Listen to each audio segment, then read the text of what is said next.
Hello বন্ধুরা, আজকে কথা বলতে যাচ্ছি কিল মুভিটা নিয়ে। মানে কি বলবো, 1 ঘন্টা 50 কি 55 মিনিটের সিনেমা, এবং এই সিনেমাটা যেটা প্রমিস করেছিল সেটাই ডেলিভারি করছে। মানে এটা আউট অ্যান্ড আউট একটা ফুল ভায়োলেন্সফুল, মানে ভায়োলেন্সে ভর্তি একটা অ্যাকশন সিনেমা। তো এই সিনেমাটা শুনছি হলিউডেও নাকি রিমেক হবে। লায়ন্স গেট ফিল্মস তোমরা সবাই জানো, অনেক ভালো ভালো হলিউডের সিনেমা তারা বানিয়েছে। তো তারা নাকি এই সিনেমাটাকে রিমেক করতে যাচ্ছে। তো এখানে মেইন লিড অ্যাক্টর যে লক্ষ্য, মানে লিটারালি আমি তার ফ্যান হয়ে গেছি। অনেকেই বলছিল, প্লাস ইনফ্যাক্ট আমারও মনে হলো যে তাকে দেখতে অনেকটা রণবীর কাপুরের মতন, এবং তার ডায়লগ ডেলিভারি, কথা, ভয়েস টোনের মধ্যে অনেকটা রণবীর কাপুরের সিমিলারিটিস আছে। সে কারণে অনেকেই বলছিল এটিকে অ্যানিমেলের থেকেও ভালো হয়েছে। তো দেখো, অ্যানিমেলের অ্যাকচুয়ালি প্লটটাই পুরো আলাদা ছিল, এখানের প্লটটা পুরো আলাদা। সেখানে দুটো সিনেমার কখনোই কম্পেয়ার করা উচিত না, কিন্তু ভায়োলেন্সের দিক থেকে বলতে গেলে এই সিনেমাটা far far better than animal, according to me. তো যেটা দেখানো হচ্ছে লক্ষ্য, মানে যে মেইন লিড অ্যাক্টর এখানে, তার তানিয়া মালিক, তারা তোমরা সকলেই জানো, পিআই মিনা ওখানে লিড অ্যাক্ট্রেস সে ছিলেন, তারপর টুথপেরিতে ছিলেন। তো তারা একে অপরকে ভালোবাসে, কিন্তু তানিয়া মানিকতলার বাবা হর্ষ ছায়া যে ক্যারেক্টারটা প্লে করছে আর কি, সে অন্য একজনের সাথে এনগেজমেন্ট করে দেয়, এবং এনগেজমেন্টের পরের দিনই তারা ট্রেনে করে মুভ করে দিল্লিতে যাচ্ছিল, এবং সেই ট্রেনে লক্ষ্য, তানিয়া মানিকতলা যেহেতু সেই ট্রেনে বাবার সাথে যাচ্ছে, তার ফ্যামিলির সাথে যাচ্ছে, সেও উঠে পড়ে তার একটা ফ্রেন্ডকে নিয়ে, এবং দুজন কিন্তু তারা কমান্ডোতে কাজ করে।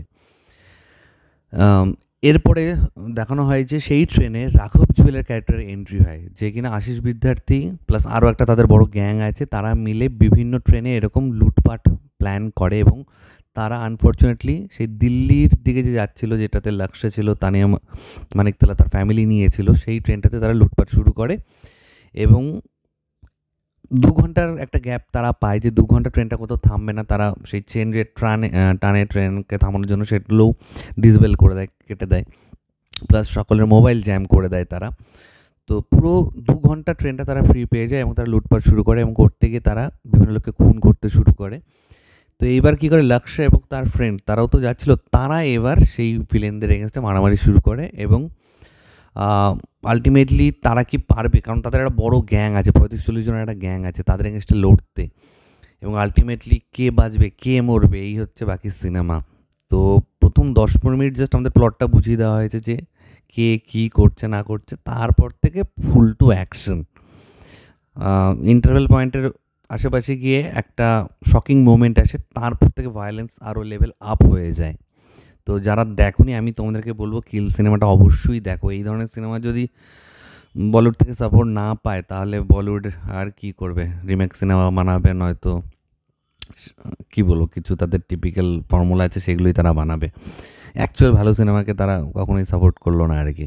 তো এই সিনেমাটাও আমি জানি না বক্স অফিসে কীরকম চলছে, কিন্তু আমার মনে হয় এই সিনেমাটার অনেক অনেক অনেক বেশি পাওয়া, চারদিকে টেনে কথা হওয়া উচিত ছিল। স্পেশালি অ্যাকশন সিকোয়েন্সগুলো, অ্যাকশনগুলো যেভাবে ডিজাইন করা হয়েছে, লক্ষ্য সেই যে পারফরমেন্সটা দিয়েছে, মানে টেরিফিক টেরিফিক এক কথায়।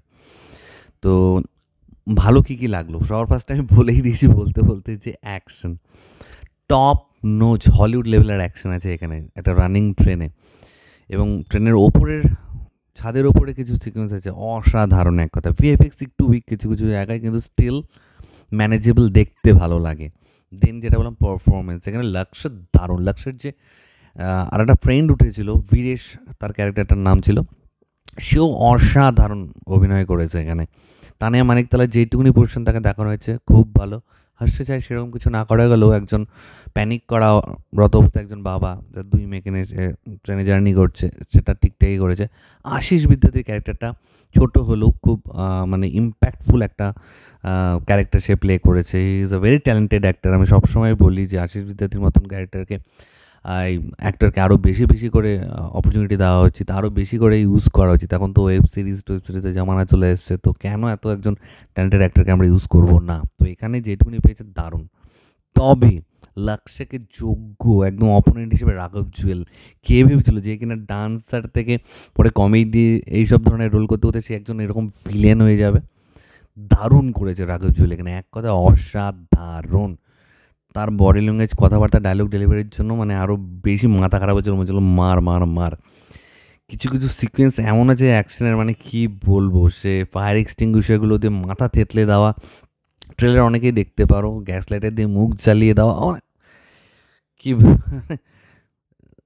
মাথার মধ্যে ঘুরছে সিনগুলো আর কি।